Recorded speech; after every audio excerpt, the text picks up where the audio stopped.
Hey y'all, hey, what's up? It's your girl TG, the LPC. That is right. We are back with another episode of Tea Time, Light in the Dark, finding hope during the holidays. So I know we just finished up a holiday, Thanksgiving. A lot of people celebrate it, a lot of people do not. It's okay either way. The holidays can be beautiful, but they can also be a lot.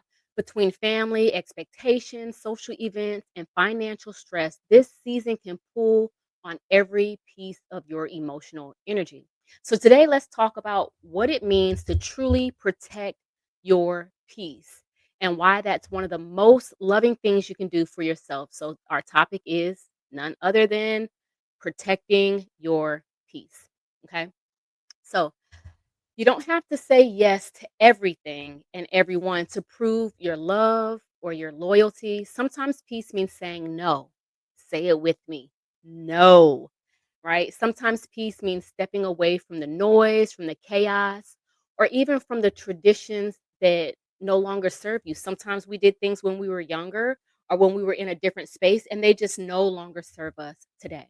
And listen, choosing peace doesn't mean that you're selfish, it means that you are self aware. It means you've learned that your energy is sacred and not everyone gets unlimited access. I'm going to say that again. Your energy is sacred and not everyone gets unlimited access to it. Boundaries aren't walls, they're doors with locks, right? So you don't have to how do I want to say it? You get to decide who gets the key, and I'll put it like that. Boundaries aren't walls, they're doors with locks. You get to decide who has the key. My mind is going all over the place because boundaries is my jam, right? Anyway, boundaries simply say, this is where I end, this is where you begin. It's a way to love others without losing yourself. Sometimes we love others and lose ourselves. But this holiday season, we want to learn how to love others and not lose ourselves in the process. So during the holidays, boundaries might look like saying no to extra events that drain you, setting spending limits that don't create guilt. So instead of buying everything for everybody because you have to show up, you can say, no, this is my limit. This is what I'm going to spend. It doesn't mean that I love you any less. It just means this is what I got. Right? Limiting conversations that trigger stress. If talking to this person or talking about this situation triggers stress, then I just need to remove myself. Leaving early when your body and your spirit say, I'm done. Sometimes we overstay places, and our bodies and spirits have said, that is enough. I'm ready to go. I'm tired. I'm exhausted. And we just don't want to make people feel bad or be the first one to leave or whatever the case. But sometimes you just got to up and go. You got to leave when it's time to leave, right? Um, so protecting your peace starts with awareness. So this week, I would like you to ask yourself, what situations or people drain me the most? What situations or people drain me the most? Where do I feel my body tense or my mood drop? Where do I feel my body tense or my mood drop? Where or when?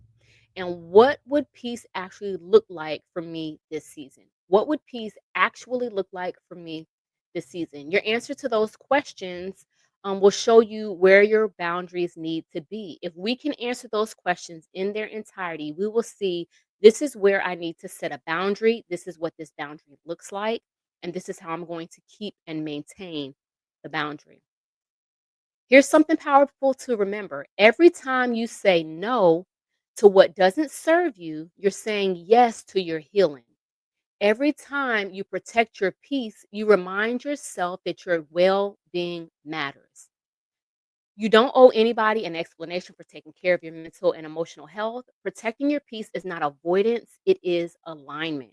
It's aligning you with that thing that you are called to do. It's aligning you with your healing. It's aligning you with your peace. It's aligning with you with allowing you to be able to move forward. So this week, I want you to practice one intentional no. One intentional no. Maybe it's declining an event, not engaging in an argument, or giving yourself permission to rest instead of rushing.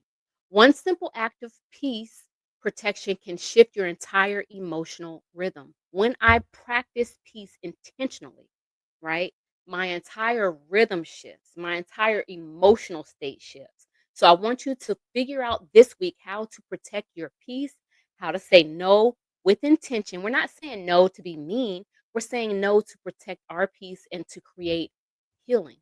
Okay.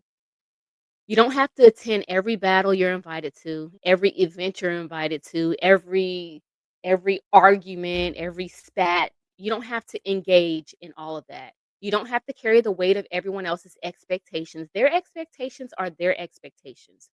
Get your own expectations and allow yourself the healing space or the space to heal, okay? Protecting your peace is how you make room for joy. Our affirmation this week is as follows: My peace is my priority, and I protect it with love and confidence. Again, my peace is my priority, and I protect it with love and confidence. So, as always, I want to thank you for joining me for another tea time moment. If you enjoyed this segment, I'm going to ask that you like, that you subscribe, that you share with someone that you know may need it or someone you know it may encourage. Next week, we'll talk about creating light within. Again, creating light within, how to find joy and balance when the world feels dim.